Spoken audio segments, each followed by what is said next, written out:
బంగాళాఖాతంలో ఏర్పడిన అల్పపీడనం ఇవాళ వాయుగుండంగా మారే అవకాశం ఉంది. రేపు ఉదయం దక్షిణ ఒడిశా, ఉత్తరాంధ్ర మధ్య తీరం దాటే అవకాశం ఉంది.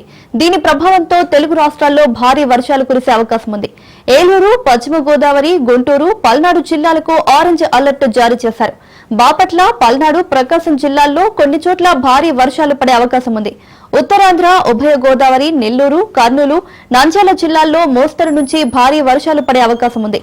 తీరం వెంబడి గంటకు 40 నుంచి 50 కిలోమీటర్ల వేగంతో ఈదురు గాలులు వీస్తున్నాయి. మత్స్యకారులు వేటకు వెళ్లొద్దని అధికారులు హెచ్చరించారు.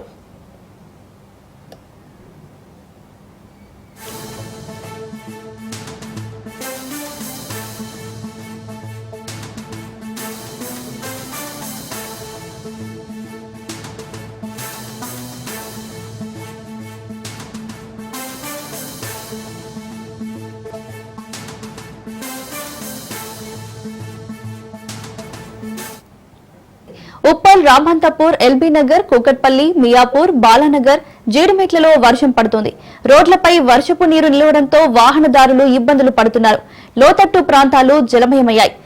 ఎస్డీఆర్ఎఫ్, జీహెచ్ఎంసీ, హైడ్రా బృందాలు రంగంలోకి దిగాయి.